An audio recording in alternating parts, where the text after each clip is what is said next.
Hey there, here's your weekly dose of feel-good stories. You'll hear how a mother gave birth on the side of a highway in Colorado with 911 on the phone. This is one of the good situations that we get to help out with. Truly is rewarding. Plus, a city that loves their street cats so much, they've dedicated pretty much a whole museum to them. From CNN, I'm Krista Bowe, and this is 5 Good Things. There's a saying that you're never too young to make a difference. One high school student in Virginia is proving exactly that. Heman Makela is just 15 years old, and when he's not playing basketball or participating in his school's marching band, he's developing a bar of soap that could one day treat skin cancer. No big deal. Pretty much the way that it works is it uses this drug called imiquimod, and it wraps it around these lipid-based nanoparticles. It's a more affordable and accessible alternative to modern-day skin cancer treatment. It's this invention, called the Skin Cancer Treating Soap, or SCTS for short, that's earned him the title of Time Magazine's 2024 Kid of the Year. Heman was inspired to address the condition because of where he grew up. I was born in Ethiopia, and I saw so many people that were working really long hours under the hot sun and kind of realized the damages and the consequences of UV radiation for such long periods of time. I was really inspired to take action. In 2022, the World Health Organization estimated there were more than 1.5 million new cases of skin cancer worldwide.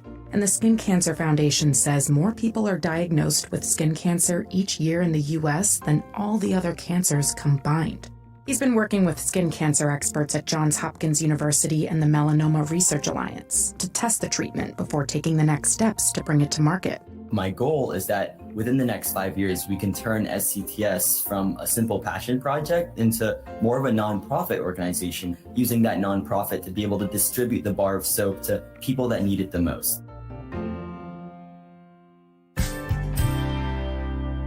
South Metro Fire, what's the address of the emergency? We are on... Cole Kingsbury was driving his pregnant wife, Caitlin, to the hospital last week in Colorado when he had to call 911. We've been on our way to the hospital, and the water just broke in the car. If you pull over somewhere, I can get help to where you pull over at. Okay, actually, we are pulling over. They were only like 6 minutes away from the hospital, but they couldn't wait any longer. I'm sending the paramedics to help you now. Stay on the line and I'll tell you exactly what to do next. You got this, babe. You got this. As the baby delivers, support the baby's head and shoulders. Okay. And hold Connor Blinsler from South Metro Fire Rescue walked the couple through the delivery on the side of the highway. With Connor on speakerphone, Caitlin was pushing in the front passenger seat, Cole was right beside her, and her 2 young sons were in the back seat. He's coming. He's coming. Okay. And baby Cale Peyton Kingsbury was born shortly afterwards. Needless to say, the whole experience was pretty chaotic. But finally, the EMTs arrived to help the Kingsburys with the rest. Biggest relief was seeing those ambulance and fire trucks show up. It was hard to hear, but Connor did a great job being loud enough for us. It helped a lot. And the whole family got to meet Connor in person at the hospiel. Thank you. Nice to meet you guys. Yes. No better time than now, right? We owe ya. No, it's what I do. It's really what I do, right? Meeting the Kingsburys was a humbling moment for Connor, who has been a 911 operator for 10 years. A lot of the times we don't, people don't call us on a good day, or people call us in distress or have a medical emergency, and this is one of the good situations that we get to help out with. Truly is rewarding.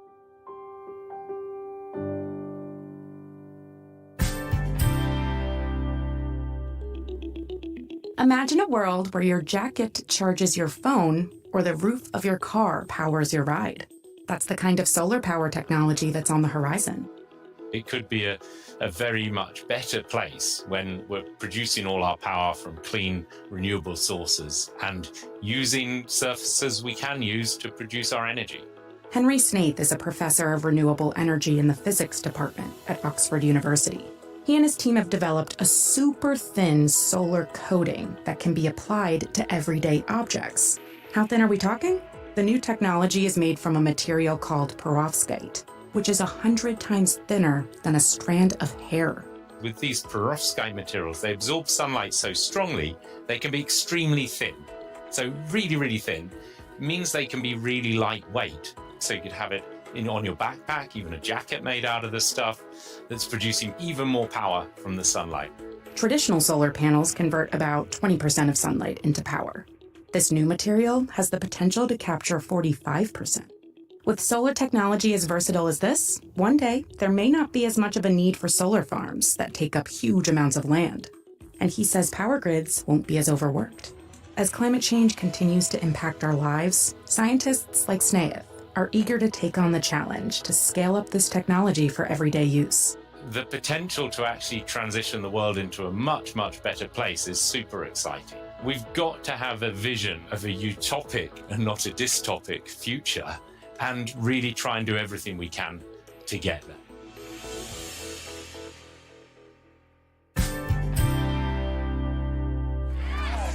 That was so much easier than putting. I should just try to get the ball in one shot every time. An almost 30-year-old comedy classic is getting a sequel. And an open casting call had fans lined up for hours for the chance to be an extra on Adam Sandler's Happy Gilmore 2. Thousands of aspiring actors and fans showed up to the audition in Morristown, New Jersey on Tuesday, where the line was crazy. It's all the way around the building. Yeah, we made 3 turns, I think, at this point. CNN affiliate News 12 New Jersey spoke to some of them, including Christine. I have been out here for now, probably a little over an hour, 20 minutes. If you haven't seen the movie, Adam Sandler plays Happy Gilmore, a hockey player who learns to play golf to save his grandmother's house. Some people went all out to try to stand out. We're talking Happy Gilmore jerseys, hockey sticks, and full sets of clubs, the whole nine. So many people showed up, they closed auditions 3 hours earlier than they were supposed to. Taekwon Griffin wore a shirt featuring one of the film's characters to his audition. Adam Sandler, to me, he's in my top 3. I watched every movie. I just enjoy his humor. I decided to audition because I love to act. So Happy Gilmore 2 was unquestionable because I love Happy Gilmore 1. We don't know much about the new movie except that NFL star Travis Kelce will be in it. Filming starts in a few weeks. Good luck to all the hopeful extras.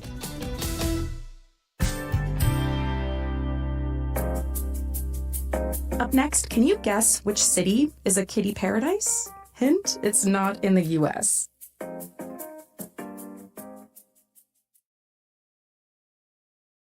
This podcast is sponsored by Samsung. Computer science teacher Harry Preston believes more needs to be done to promote STEM education in schools. Any student from any school can do something amazing if we just provide the opportunity. Engaging students in science and technology is one way. You see how we can use technology to solve this? Under Harry's guidance, his class developed a solution to address a local pollution issue, earning them a Samsung Solve for Tomorrow STEM Competition Award. What's the problem with jobs in itself? The experience of going through a national competition broadens their vision. And by the end of it, they're not just kids, they're disruptors. And the confidence they gain has lasting impacts. Learn more about how Samsung is empowering the next generation to achieve their full potential at csr.samsung.com. My fiance and I got a pandemic pet. His name is Podcat, cheesy, I know, and he's a street cat. I thought my town had a lot of street cats, but Turkey's capital, Istanbul's apparently on another level. The city loves them so much, Fatih Dalu opened a museum almost entirely dedicated to them. How many cats in Istanbul? Currently, it's difficult to know, but I believe there are more than 300,000. Istanbul's cat culture runs deep. They're lounging in cafes, they're hitching rides on motorbikes. These felines are everywhere, and the community pitches in to take care of them. So this city actually just pushes you to be a cat person. There's even a statue of one of the city's most beloved cats striking his signature pose. His name was Tumbili, which is chubby in Turkish. And he was known for lounging and leaning on ledges. Look it up, it's pretty cute actually. Fatih says half of all the museum's ticket and merch sales will go to food and healthcare for Istanbul's street cats.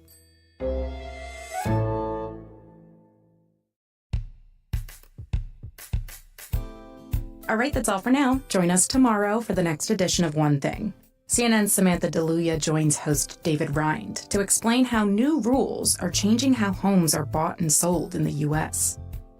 Five Good Things is a production of CNN Audio. This episode was produced by Aaron Matthewson and me, Krista Bowe. Our senior producers are Felicia Patinkin and Fez Jamil. Matt Dempsey is our production manager. Dan DeZula is our technical director, and Steve Lichtai is the executive producer of CNN Audio.